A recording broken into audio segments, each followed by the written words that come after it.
The district attorney isn't building a case. She's auditioning for Sonny's attention, while a single ringtone is about to make Drew remember who really shot him. The district attorney announcing she is playing Sonny is, in its own way, inspirational. Nothing says impartial public service like openly flirting with the idea of getting close to the man being targeted, emotionally, legally, or otherwise. The strategy is transparent. Bait the legend, bask in the proximity, and pretend it is all in the name of justice. Naturally, this is the exact sort of approach destined to end with professional embarrassment, personal confusion, and a swift removal from the case once feelings predictably override ethics. Meanwhile, Willow has apparently discovered facial expressions again, specifically the kind reserved for Drew, when a person starts to realize they have made a series of choices that should have required a permit. Those lingering looks are not subtle. They are the narrative equivalent of a blinking warning sign that the truth is getting through. The problem, of course, is that the truth arrives late, after the damage is done, and usually right before another catastrophe is scheduled. And catastrophe is certainly on the calendar, because Drew is circling the night of the shooting like a man whose brain is trying to hand him a receipt he does not want to read. The impending moment, when a ringtone or sound triggers the memory and stitches the night back together, has been practically begged for. The realization that Willow shot him is not a question of if, but when, and the idea that it might land on New Year's Eve, right as the ball drops, would be a fittingly theatrical way to start the year with maximum chaos and minimum dignity. There is also the matter of Sonny and Jason's former efficiency, an era when a problem like Sidwell would have been handled with brisk finality and a one-way trip to somewhere remote. The comparison is not flattering to the current pace. Sidwell continues operating with the confidence of someone who has not been reminded how quickly the wrong mobster lesson used to be taught. Sidwell, in fact, is now entangled in a corporate exploitation scheme involving deception, leveraging the company's name for illegal shipping while positioning himself as the sole overseer of the pipeline. Felicia and Brooklyn dislike it, recognize the stench of it, and still agree to it for Maxie's sake, because nothing says responsible protection like cooperating with the obvious villain. Lucy, predictably, remains committed to her signature blend of denial and theatrics, ridiculous, blind, and marching cheerfully toward the moment she is forced to accept that Sidwell is not a charming inconvenience but a danger. Row destabilizer, who has already hurt Maxie and tried to tear Port Charles apart. Elsewhere, the family dynamics continue their slow-motion unraveling.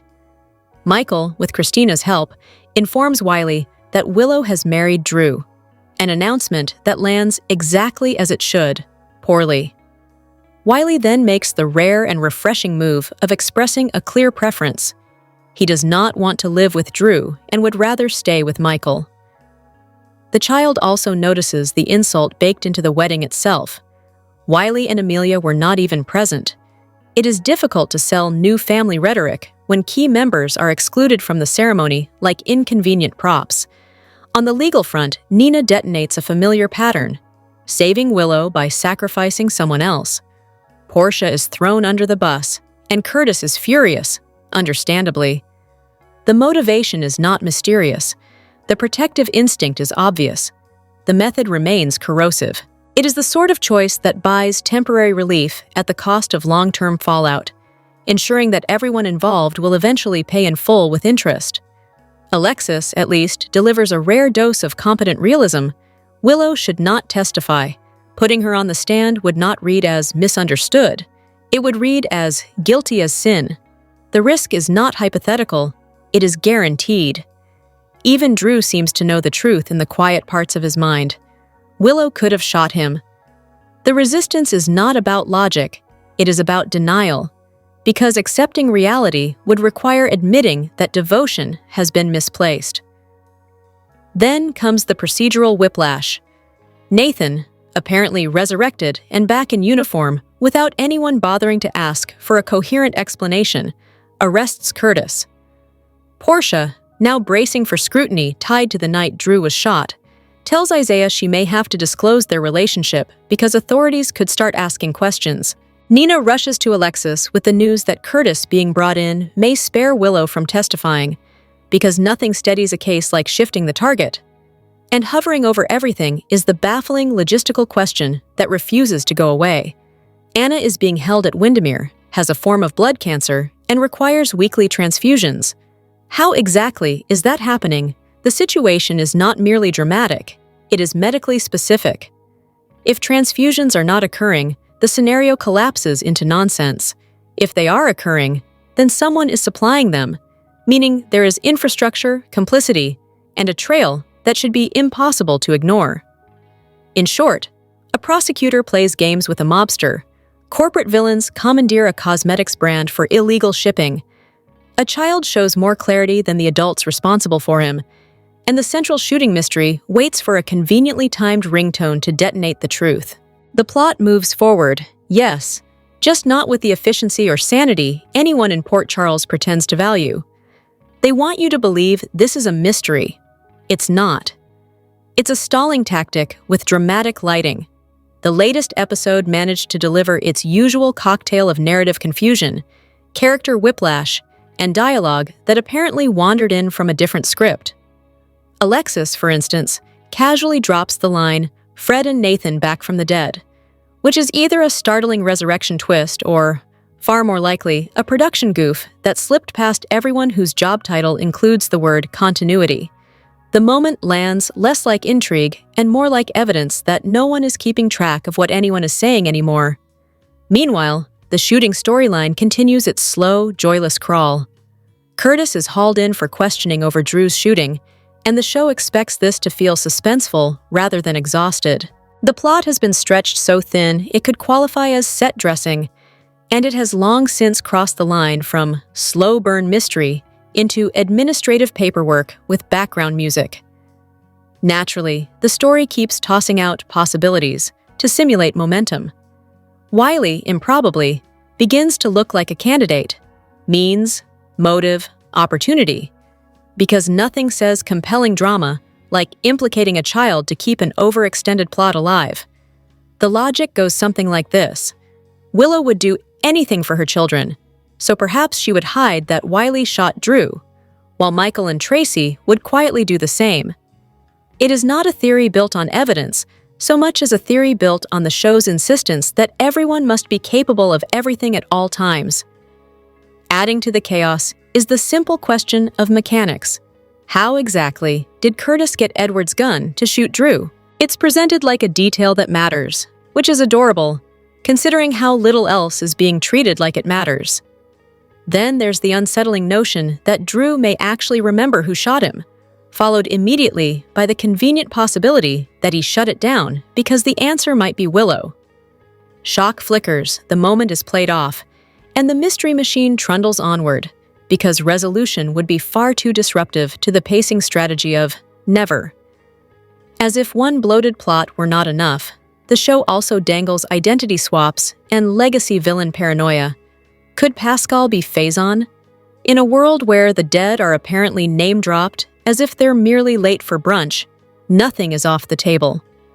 Across town, Anna has been in Sidwell's house all this time, which raises less intrigue than irritation. The larger issue is that she has not been shown receiving treatment, yet the story expects concern about her condition to carry emotional weight. If her medical needs are real, the person holding her would know it. If they are not real, then the suspense is manufactured. Either way, the show leans hard on vague dread and the familiar fear that another major character will be written out for shock value. And because no storyline is complete without romantic discomfort, the Lucy-Sidwell dynamic arrives with a fresh layer of ick. Their kiss reads as awkward rather than charged, and Lucy's ongoing defense of Sidwell, no matter what he does, has moved past questionable judgment into full-time servitude. The question is no longer why she is back. It is why the audience is expected to tolerate her orbiting this man like loyalty is a medical condition. Even the supporting beats stumble. The meeting between Drew and Alexis is framed as something to endure, not something to anticipate, which is an impressive failure given how much screen time it consumes. More baffling is Alexis's dynamic with Drew. Wanting to see Scout is understandable. Allowing Drufus to speak to her in a manner that is casually degrading is not. The show seems determined to confuse emotional complexity with unearned humiliation. Elsewhere, the legal thread stays messy in the way that suggests the writers enjoy chaos more than coherence. Nina loudly announces that no one is going to testify and assumes Curtis was arrested for shooting Drew, without understanding it's tied to obstructing an investigation and a false alibi. Meanwhile, Willow is still headed to trial. The district attorney appears poised to pull one over on Sunny, which is the kind of plan that sounds bold until the inevitable moment when Sunny reveals he has been onto it the entire time. The show keeps asking whether the DA can outplay Sunny, as though this is a fair contest, rather than a scheduled demolition. The cast continues to operate in split personality mode. Marco, in particular, is presented as two different characters, respectable and agreeable around Alexis, darker and compromised around his father. The writing clearly believes this is layered. It mostly reads as convenient. Lucas, predictably, is set up to be collateral damage, heartbroken again after Brad, and now likely again when Marco's involvement in his father's business becomes unavoidable. Carly's warning hangs in the air like a foregone conclusion. Lucas will be hurt because that is apparently his assigned genre. Romantic pairings are also being assembled with all the chemistry testing of an arranged merger. Gio and Emma do not land, even if the reason is hard to pinpoint. An absence of spark is still an absence. By contrast, Michael and Jacinda register as having more natural chemistry than Michael and Willow, which only further exposes how strained the central relationship has become. A few characters manage to scrape together basic humanity, which feels noteworthy only because the bar is so low. Christina showing compassion for Michael stands out precisely because so few people, including his own family, seem willing to support him. That should be a major emotional thread. Instead, it feels like an accidental moment of sincerity dropped into a show that prefers suspicion, stalling, and performative outrage. And for those still trying to remember the basics, the Drew-Michael hostility has dragged on so long that the original reason is barely recalled, which is perhaps the most honest review of the storyline's effectiveness. When a feud outlasts its own premise, it stops being dramatic and becomes administrative. The episode also indulges in fan service fantasies, thinly disguised as plot pitches. Sunny and Laura turning the tables on Sidwell, dumping Dalton's body on Sidwell's property, and letting him reap what he has sown. The impulse is understandable. When the narrative refuses to deliver consequences, the imagination starts writing its own. At this point, the most charitable summary is that the show is juggling too many threads with too little discipline. A continuity slip that raises eyebrows for the wrong reason. A shooting plot that refuses to end. Romantic pairings that range from awkward to inert. And character motivations so stretched that even the characters seem unclear on why they are angry. The result is not suspense. It is fatigue. Polished, expensive fatigue, delivered 5 days a week. Stop pretending this is just fandom. Attacking actors with racism, transphobia, or homophobia is not an opinion. It's rot. Attacking fictional characters is one thing. Attacking the actors who portray them is quite another. When the commentary about a storyline slides into racism, transphobia, or homophobia, it stops being critique and starts being a public audition for moral bankruptcy. The fixation on Leo/Easton exemplifies the problem. The character is not annoying, and the outrage reads less like analysis and more like opportunistic targeting dressed up as fandom. Meanwhile, Port Charles continues its proud tradition of treating civic governance like a temporary inconvenience between hostage situations. Sunny Corinthos poses the key question to Laura Spencer. Can she tolerate doing Sidwell's bidding long enough for Sunny to take him down? Laura hesitates because of course she does. Sidwell is only pushing policy demands for now, which sounds harmless until the inevitable escalation. Today, it is legislation. Tomorrow, it is coercion with a smile and the expectation that she'll personally deliver the casserole of compliance.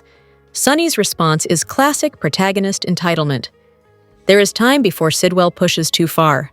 Translation: A man who has survived every imaginable consequence believes consequences are for other people. Then Jason Morgan enters, and the room instantly becomes a masterclass in wordless intimidation.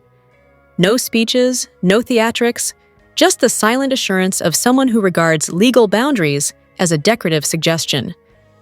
The dynamic flips into planning mode, the Port Charles variant. Intense stares, ominous whispers, a plan that certainly involves breaking the law and future shock when the law responds as laws tend to do. The trio lands on a familiar chess move. Let Sidwell believe he is winning. Let him feel powerful. Let him overreach. And then yank the rug hard enough to relocate his ego to another zip code. Jason nods, because that is the full extent of his strategic vocabulary. Laura looks exhausted yet determined, her default setting as reliable as the town's weekly catastrophe. Sidwell, for his part, is operating under the adorable delusion that he is the smartest man in Port Charles. This is a city where criminals routinely mistake temporary leverage for permanent dominance, and it never ends well. Sonny and Laura have toppled empires in circumstances far less flattering than this one. Sidwell is walking into a storm with the confidence of someone who has never been hit by weather. And the episode's quiet MVP? The Trunk Corpse, which managed to be the most well-behaved presence on screen. No scheming, no monologuing, no sudden reversals, just exemplary restraint. Elsewhere, the shooting mystery is being framed with the subtlety of a reenactment. The structure is deliberately echoing a classic Who Shot template, down to the pointed comparison with a 1980-era reveal involving the unexpected culprit and a pregnancy twist. The prediction is straightforward. The shooter is Porta, and the narrative is steering toward a parallel payoff. Layered on top of that, Valentine's key, passed to Charlotte via Carly, dangling like a plot device with teeth. It is the kind of object Port Charles loves, small, portable, and capable of detonating entire lives once someone finally explains what it unlocks. Then there is Lucy, marching toward Sidwell with the cheerful ignorance of someone mistaking a bonfire for mood lighting. Getting involved with him is framed as fatal, and the warning is not subtle. Use judgment or prepare to be used. Finally, the town's favorite hobby returns, throwing Sonny under the bus as if it is a civic tradition. The routine has become as stale as any dusty monument to past storylines. Everyone wants the mob boss condemned, inconvenienced, or publicly shamed, as though the next logical step is banning him from casual public life. Claire Walsh earns her own special mention for performing loyalty while conducting betrayal with choreography. The posture of righteousness collapses the moment the personal entanglement is acknowledged. The betrayal was visible long before it arrived, which makes the performance afterward less tragic and more tedious. Justine, apparently inspired by Claire's method, is portrayed as attempting the same strategy, feign emotional interest, play the angles, and assume Sonny will not notice. That assumption is the first mistake. The second is believing she is the one pulling strings. The assessment is blunt. Sonny is playing her, and he does it with the ease of someone who treats manipulation as a second language. Justine's broader arc is described as a repeated cycle of self-inflicted defeats, trying to seize importance, tripping over her own drama, and collecting losses with the dedication of a full-time profession. The result is not empowerment, but spectacle. A character attempting to command the story while functioning as a side character in her own plotline. So the board is set. Sidwell thinks he is in control. Lucy edges closer to disaster. A mystery shooter is being staged for a retro-style reveal. A key changes hands with ominous purpose, and Sonny, reviled, blamed, and perpetually targeted, remains what he always is in Port Charles. The man who survives, the man who outlasts, and the man who, when the dust settles, is still on the throne while everyone else wonders how they ended up in the corner. Drew isn't a romantic lead. He's a control tactic in a suit, and the show keeps calling it drama. General Hospital has a talent that most long-running shows can only envy: the ability to forget its own relationships, then act surprised when viewers notice. Continuity is treated less like a narrative responsibility and more like an optional accessory. Nice when it matches the outfit, easily discarded when it does not. The result is a series that routinely abandons the very dynamics it insists are meaningful. Nina and Charlotte are presented as having been deeply close, a relationship with real warmth and emotional history, so naturally, they are almost never shown together. Likewise, Brooklyn and Bailey are apparently so important that they rarely share the same oxygen, even while Maxie is in the hospital, and the story is practically begging for scenes that would make those connections feel lived in. The show does not build relationships, it announces them, then moves on as if affection can be maintained by implication alone. And then there is Alexis, written not as a complicated character making flawed choices, but as someone who has misplaced her brain and forgotten where she left it. Personal preferences about Alexis aside, the writing choice is baffling. A Cassadine, an attorney, a woman who has survived more political and personal warfare than most characters could tolerate, is now unable to recognize that Drew is a liar with an agenda. The expectation seems to be that she will remain passive until the trial ends, at which point Drew will conveniently sever access to Scout and use the child as leverage. The path forward is not subtle. Document the threats, record the lies, preserve the evidence of blackmail, and dismantle the manipulative criminal currently treating a child like a bargaining chip. The character should not need a tutorial on how predators operate. The script should. Meanwhile, the Who Shot Drew storyline continues its slow march toward nowhere. It is being dragged out with the kind of determination usually reserved for tax audits. The most compelling thing about it is the possibility that Drew remembers more than he admits and is selectively remembering for strategic effect. If Willow shot him, the show has an opportunity to lean into the most believable version of Drew, a man who would absolutely weaponize that knowledge. A classic control play would be to hold it over her head, keeping her from leaving by threatening her with the loss of her children. It is not romantic tension, it is coercion with better lighting. There is also the legal question hovering over this mess. If someone is found innocent, can the same person later be turned in and charged again for the same crime? The story flirts with the idea that Drew could attempt to do it anyway, banking on ignorance and fear rather than legal reality. That, at least, would be consistent with a character increasingly framed as petty, punitive, and eager to treat the justice system as a personal accessory. Whether the show understands the concept of double jeopardy is another question, one it may answer by simply ignoring it. On the kidnapping front, the narrative certainty around Sidwell being responsible is one of the few moments of clarity. Unfortunately, clarity is quickly followed by the show's other favorite hobby, recycling villains.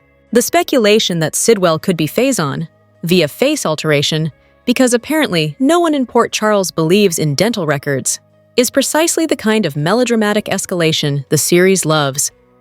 Add in the suspicious, creepy figure at General Hospital who makes a point of looking back at Felicia near the elevator, and the show is practically begging viewers to start assembling a conspiracy board. Then comes Nina, who remains a masterclass in moral confusion. The character acts offended at being judged for betraying a friend after her own lie led to her daughter being arrested. An achievement in self-justification that deserves recognition purely for its audacity. Any friendship still standing after that would not be a friendship. It would be a hostage situation. Curtis, in particular, would be well within reason to end the relationship permanently, because accountability cannot survive where denial insists on being the house guest who never leaves. Brooklyn, at least, appears to be operating with a functioning nonsense detector. The expectation that she will not accept Sidwell's story and will instead go straight to Sunny for the real version is one of the few character beats that actually tracks. In a show where information is treated like a party favor, the person with the best access to the truth is usually the one who has already committed 10 felonies to protect it. Even the captivity storyline finds a way to be unintentionally absurd. Sidwell has allegedly provided Anna with a nicer prison in Port Charles than the one Lucky endured. That is not a plot point, it is an accidental parody of stakes. If the villain is running a boutique hostage suite, the show is no longer writing suspense. It is writing real estate. The procedural logic is similarly loose. There is confusion about how an arrest can occur merely to bring someone in for questions, which is a fair complaint given that the series treats law enforcement as a mood rather than a process. Relatedly, the handling of Dalton's body raises pointed questions. If Nathan placed the body in Laura's truck, why did law enforcement conveniently show up when Laura did not call the police and only contacted Sonny?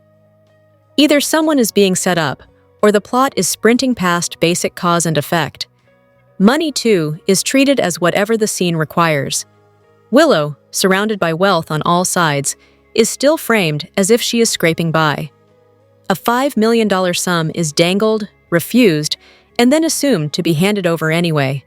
Her mother is among Port Charles' richest women. She is married to Drew, who is rich through Aurora, ELQ shares, and the entirely casual fact of being a U.S. congressman. And yet the character continues to behave as though she is one unexpected expense away from ruin. It is not socio-economic commentary. It is narrative amnesia with a budget. Smaller details float in and out with the same chaotic energy. Pascal bringing macarons to Anna is a charming flourish that belongs in a different, more coherent show.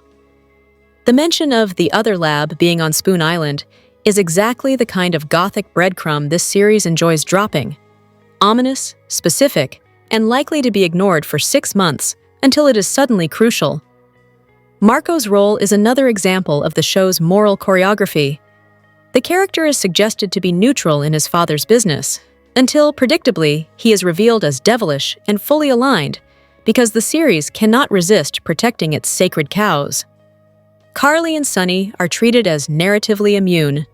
Marco becomes the villain. Lucas will inevitably be written into apologizing, and Sonny's kidnapping and beating of Marco will be swept aside as if it were an understandable inconvenience rather than an actual crime. This is the show's operating system. Keep Sonny framed as the hero even when he behaves like a thug, and anyone harmed by him must eventually confess to deserving it. Finally, the most unsettling possibility in the Who Shot Drew saga may be the simplest. The shooter is not Willow or Scout, but Wiley. The child expressing that he did not want to return to Drew's house lands like a warning sign, and the idea that a grade schooler could be driven to attempted murder would be a brutal, fitting indictment of Drew's behavior. If the show actually committed to that logic, it would force an honest conclusion. Drew is not merely irritating or manipulative. He is the kind of colossal jerk who turns a household into a pressure cooker. And that brings everything full circle. The weird expression on Drew's face, the half-remembered flashbacks, the suspicion that he knows exactly who pulled the trigger. Whether it was Willow, Scout, or Wiley, the point is not the mystery itself. It is what Drew will do with the answer. If the show insists on dragging this storyline out, it could at least have the decency to make the payoff match the rot it has been hinting at all along. They want this to be a shooting mystery. So why does it feel like the show already knows the answer and refuses to say it? This episode insists on being a mystery, yet can't commit to the basic courtesy of clarity. Drew is still walking around as a shooting victim with no officially confirmed shooter, while the narrative keeps winking at the idea that someone very close to him already pulled the trigger. In the meantime, Drew channels all his energy into controlling Alexis for Scout. A moral crusade that lands with the elegance of a hostage negotiation led by a man who refuses to read the briefing. The result is less protective father figure and more self-appointed regulator of everyone else's decisions, which would be easier to tolerate if the story weren't so determined to stall. And stall it does, alongside the broader parade of inertia. The Sidwell material continues to hover in that purgatory where scenes happen but momentum does not. Portia's baby storyline keeps circling the same drain, and the cumulative effect is a competition between plot lines for who can look the most busy while accomplishing the least. Even the production seems confused about what season it is. Characters are bundled in winter coats, while the background cheerfully displays green trees, grass, and shrubs. An aesthetic choice that suggests near New York City is being interpreted as near the concept of weather, not the reality of it. The interpersonal dynamics do little to compensate. Drew and Alexis resume their strategy skirmish. an exchange that plays like a debate between preparation and posturing, because Drew's default position is opposition until he's walked, slowly and theatrically, into the obvious conclusion. His eventual agreement arrives only after the familiar ritual of performative, conflicted sighing, as if moral depth can be produced on demand by delaying the inevitable. Willow, meanwhile, discovers she will not be testifying and responds with immediate, disproportionate indignation, less principled concern, and more reflexive self-centering, proving once again that emotional intensity is not a substitute for understanding the assignment. Over in the menacing visitor corner, Marco arrives to promote Britt with the kind of threatened authority usually reserved for amateur villains. He offers power and responsibility, then salts it with intimidation that never quite lands, because it's difficult to project danger while radiating the energy of someone who would apologize to a chair after bumping into it. Britt accepts anyway, largely because someone in the room has to be the adult, and it is rarely anyone else. Charlotte continues her extended performance as nobility in a holding pattern, contributing nothing but sulking, staring at a key and ribbon with the intensity of someone confronting advanced calculus, and still failing the basic task of picking it up. Lulu remains committed to the theory that volume is a solution, directing her fury at Brennan as though decibels can replace leverage, while Carly demonstrates her particular talent for decisive hospitality. She informs Valentine about the key and then promptly assigns him to the attic, as if relocating a grown man is the same as storing seasonal decor. Valentine complies with the weary resignation of someone who has long since accepted that indignity is simply part of his weekly schedule. And then there is Anna, attempting serenity through meditation only to detonate into a full-throated existential scream, an abrupt shift from composure to catastrophe that turns inner peace into audible distress signal. The episode closes not with resolution, but with a kind of narrative combustion. Drew posing as strategist while behaving like a malfunctioning authority figure, Willow mistaking reaction for righteousness, Marco threatening in theory rather than practice, Britt carrying competence like a burden, Charlotte weaponizing inactivity, Lulu treating outrage as a plan, Carly practicing casual exile, Valentine accepting it too easily, and Anna spiraling from zen to crisis in a single breath. Somewhere under all that noise is a show that could be compelling, particularly if it remembered that suspense requires progress, not just repetition with different lighting. Also, the cast could use a jolt of charisma.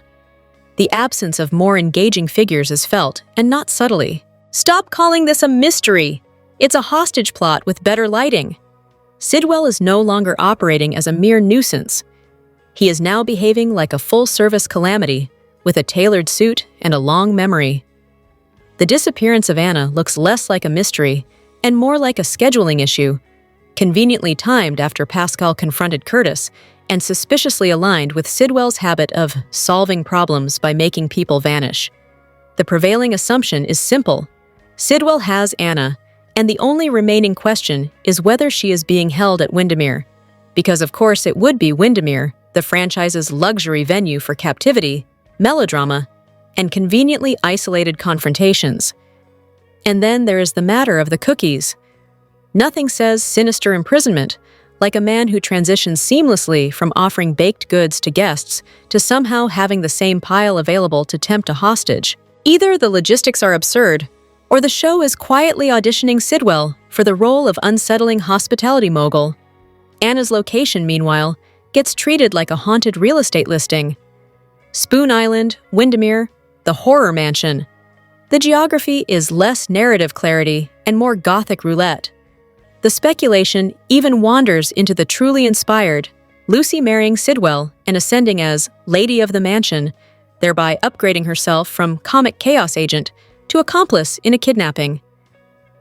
It is both ridiculous and entirely plausible in a universe where romance routinely doubles as a criminal enterprise. Curtis, for his part, continues to distinguish himself as a piece of work, which is a generous way of saying his moral compass appears to be decorative. Portia, meanwhile, performs innocence with the kind of confidence usually reserved for people who have not, in fact, done way worse. The frustration is not subtle. The character has become exhausting, not because flaws are unwelcome, but because the performance of virtue is so aggressively misaligned with the history. Then there's Drew, the storyline equivalent of a prolonged layover nobody booked. The fatigue is immediate and emphatic, dragged out, overworked, and increasingly intolerable. If someone could call Rip and arrange a one-way trip to the train station for both Drew and Sidwell, it would not be cruelty. It would be mercy. The courtroom thread tries to pretend it has stakes, but it mostly showcases people arguing in circles while the truth waits off stage. Alexis, at least, attempts to inject oxygen into the room. Drew cannot credibly testify that Michael shot him without proof, and pushing that narrative would damage Willow. Accordingly, Alexis discourages Willow from testifying as well, because testifying in this world is less civic duty and more volunteering to be publicly dismantled. Naturally, Willow responds with peak consistency, arguing with Drew to listen to Alexis because Alexis knows what she's doing, then turning around and arguing with Alexis about testifying anyway. This is not character complexity. This is a competitive sport in self-contradiction. As for Willow's priorities, Nina is not subtle about her hierarchy. Willow comes first. That may be admirable, in theory. In practice, it becomes another lever in a system built entirely on emotional leverage. The legal apparatus isn't much sturdier. ADA, Turner's performance, particularly when speaking to Molly, has the strained intensity of someone trying to sell a strategy they no longer believes in. The claim is that Turner is playing Sonny now, with the eventual goal of bringing him down permanently. The counterclaim is sharper. Turner has it backwards, and Sonny will eventually have Turner under his thumb and spell. The commentary even adds an inconvenient complication, Sonny's dimples, because apparently even prosecutorial ambition is not immune to charm. The character dynamics outside the courtroom are no less chaotic. Laura continues circling Sonny, trying to untangle the aftermath of Sidwell's setup involving Dalton's death.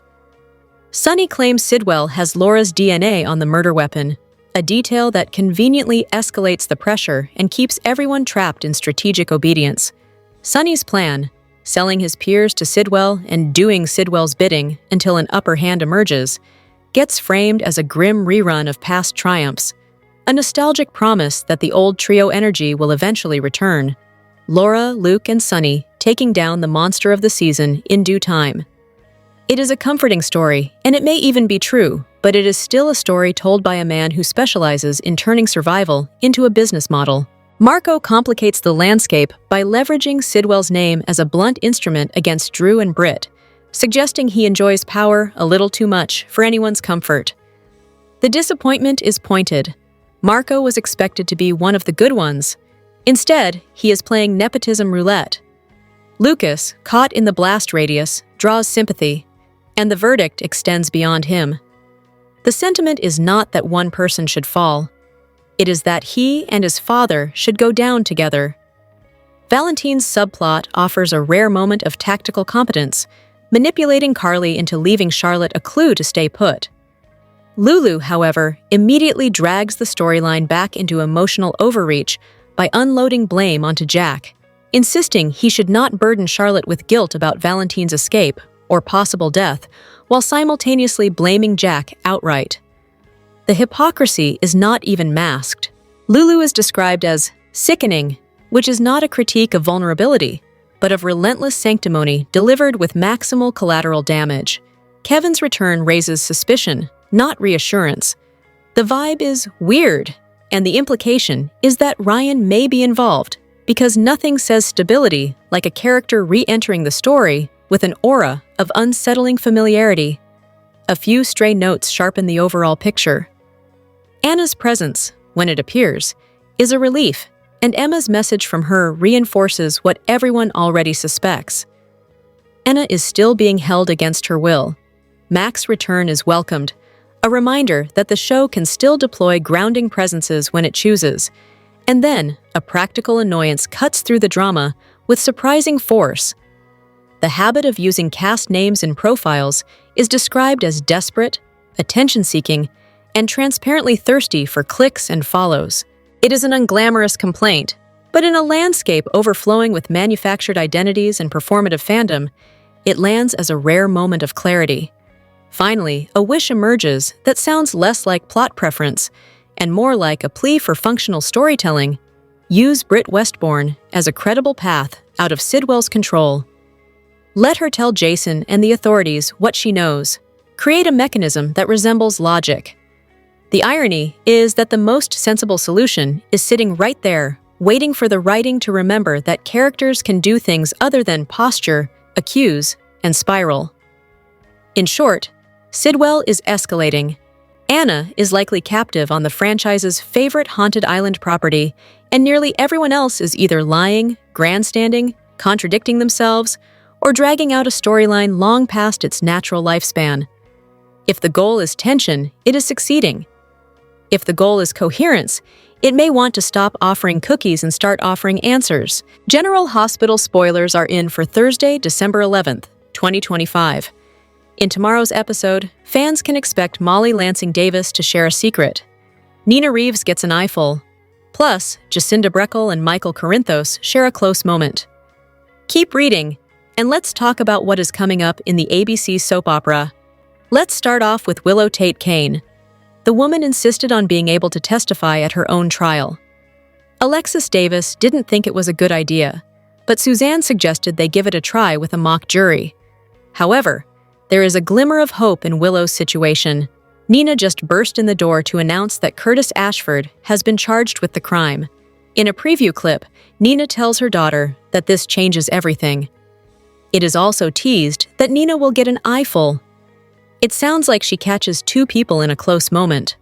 This can't be Portia Robinson, as she is having severe cramps at the hospital, so maybe it's Jacinda and Michael?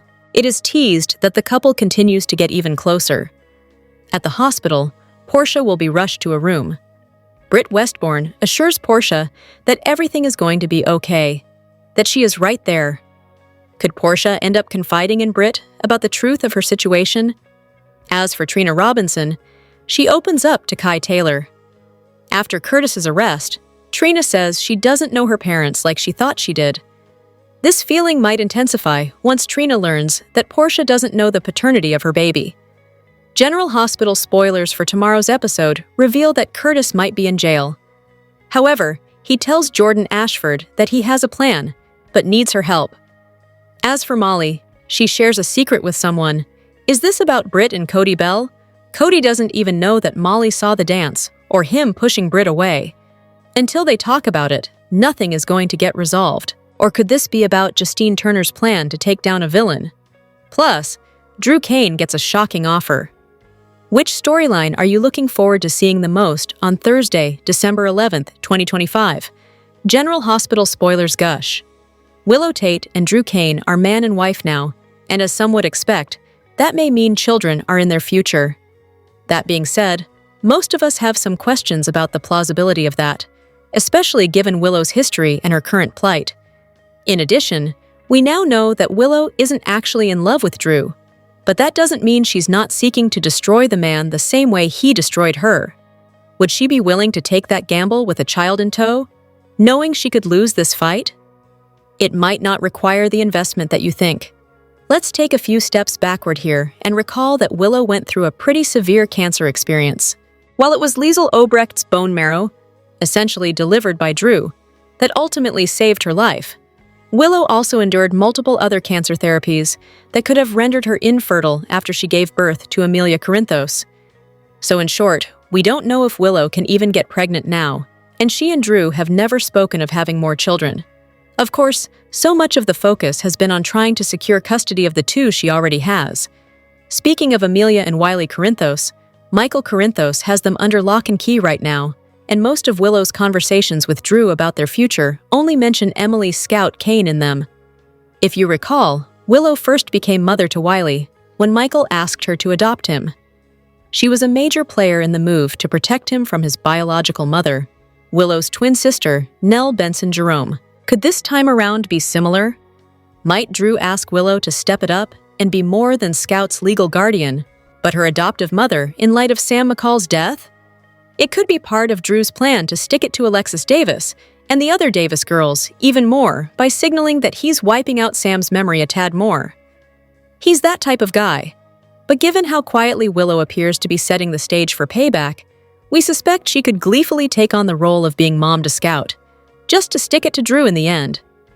Willow doesn't have to get knocked up to break Drew's heart by taking his child away.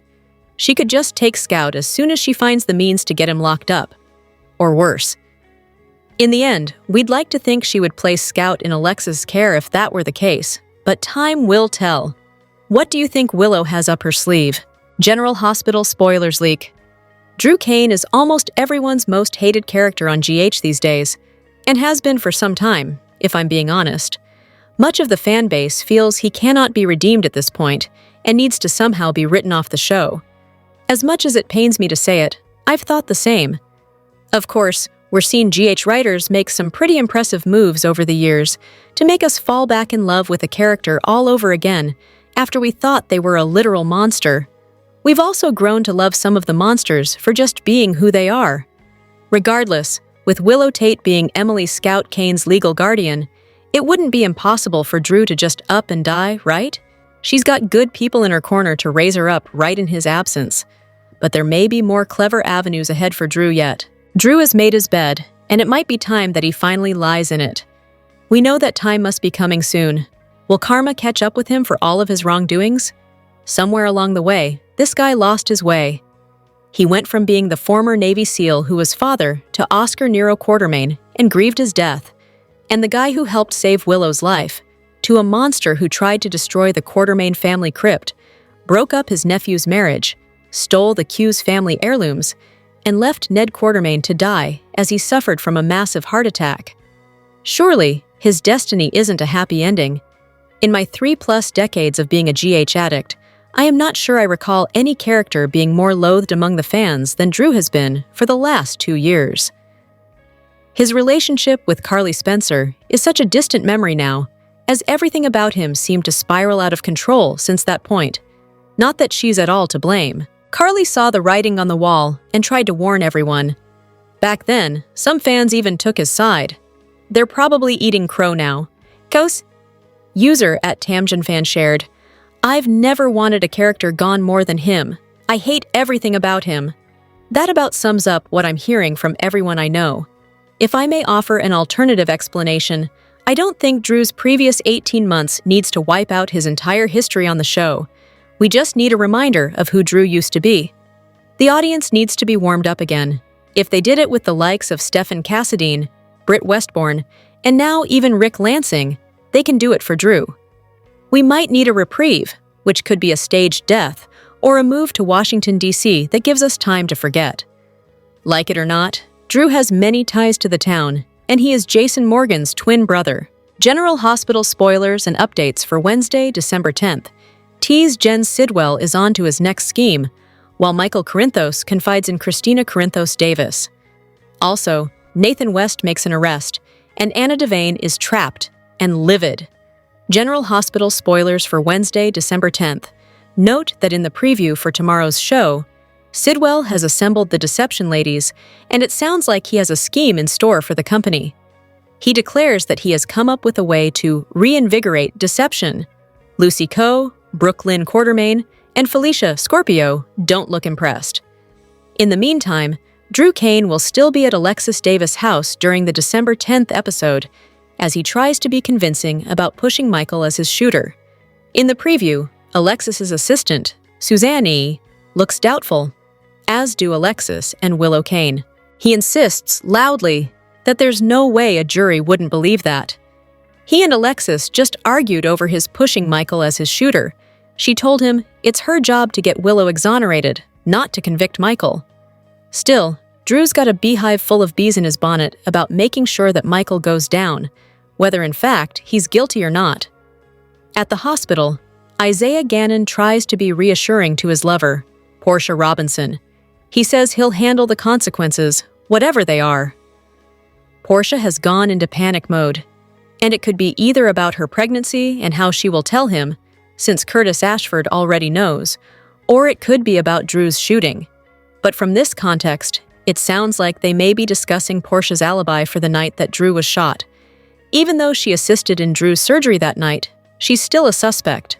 The two of them may have to admit their affair, and that they spent that night together until they were both called to GH. That may be the only way to keep Portia out of jail. Across town, General Hospital spoilers hint that Michael confides to his sister Christina as they appear to be sitting in the breakfast room at the Quartermain mansion. They are talking about Wiley Corinthos and why Michael hasn't told him something. Yet, she just married the man she's accused of shooting. But that's to help her case. She and Drew both agreed that being married would make it look good for her exoneration. Because why would a woman shoot a man and then marry him? What? Has no one ever heard of a merry widow? Over at the PCPD, Nathan will make an arrest, and acting district attorney Justine Turner interrupts him as he's going over a file with Dante Falconeri. Justine asks, "Is that who I think it is?" as she points to something in the file that they're looking at. The big priority is finding Valentine Cassadine and arresting him, but this is likely to be someone else whom they're discussing. They were discussing Curtis pretty seriously in regards to Drew's shooting, one of several cases they're working on. On the other hand, Professor Henry Dalton appears to have disappeared off the face of the earth, and Sonny Corinthos' name did come up. Lastly, Anna, who has been supposedly on a secret WSB mission for several days, if not a couple of weeks, is livid. She has graduated from being bound in a chair in a windowless room to what looks like a hotel room created in the interrogation room of an old police station. She appears to have clothing, a bed, a yoga mat, a small kitchenette, virtually everything she needs to survive, except her freedom. She's frustrated and angry as she beats on the one-way window and shouts, "What do you want from me?"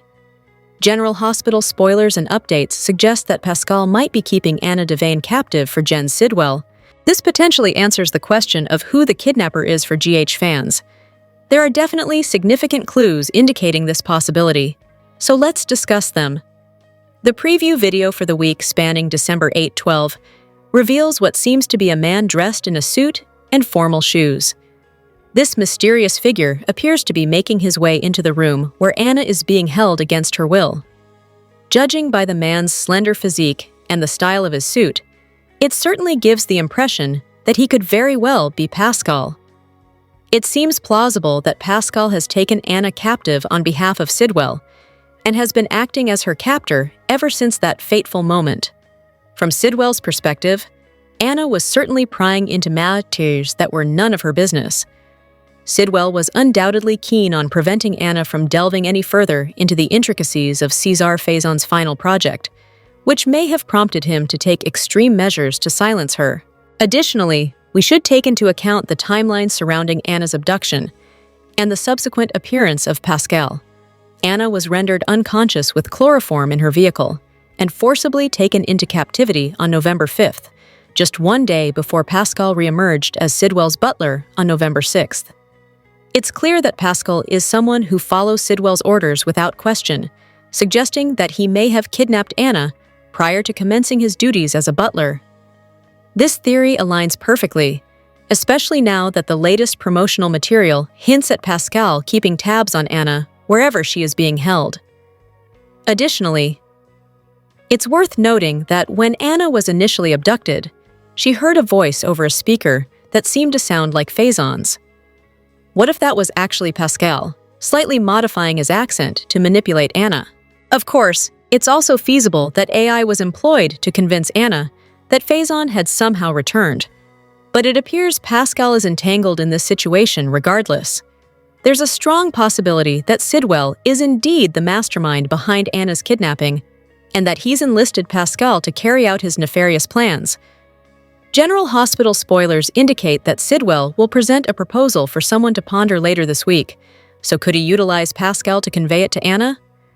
General Hospital spoilers boast Mayor Laura Collins took us on a wild ride last week as they catnapped on the sofa and found herself embroiled in a nightmare that took us all by surprise. I don't know about you, but I was thrilled to see Cyrus Renaud show up at her penthouse door, and then shattered when I realized there was no way this wasn't a dream. As soon as Esme Prince showed up on the stairs, we knew better, right? It was too good or bad he need to be true. But just because that was a dream doesn't mean it wasn't some form of foreshadowing, and I'm much more welcoming of their faces in a dream than as apparitions that send a message that they're both really dead and never coming back. So, who might return first? Can we get Cyrus and Esme back in Port Charles soon? Although we might love to see Cryas show up alive and in the flesh, we can't ignore that times have changed since his death earlier this year. Jocelyn. Joss Jacks killed him, and Jack Brennan practically led her to do it. Compromising her in more than one way, he lured her into the WSB, using her own personal trauma following Dex Heller's death to do it. If Cyrus were to show up alive now, Jollis would know she isn't as compromised as it once seemed. Still, her being in the WSB now lends a different level of danger that may pose risk to her if she suddenly jumped ship. But would she retaliate if she knew Jack somehow fooled her into thinking Cyrus was dead when he wasn't? Obviously, Laura's nightmare was her subconscious speaking to her. The guilt of knowing Professor Henry Hank Dalton was dead and letting Jason Morgan dispose of him on Sonny Corinthos' orders is eating her alive. That dream was a message from Laura to herself, with Esme and Cyrus saying all the things she would normally say to anyone else in her shoes. At the same time, it is clear that Cyrus lingers in her mind as a bad guy. If he had truly reformed himself, he wouldn't have shown up to gloat in her face or point out her flaw, and certainly not to salivate over catching his sister after she had fallen just to kick her when she's down. But that is the version of Cyrus that lives in her head, signaling that Laura never really believed he had changed. That's exactly why we want him back. Esme showing up in Laura's living room was the icing on the cake for fans like myself, who keep wondering when she will return, hopefully with Spencer Cassidy not far behind. If Esme does return soon, we can bet her attention would be fixated on Ace Cassadine. That means Laura would be her #1 target since she is Ace's legal guardian, while Nicholas Cassadine is in prison. So, who will return first?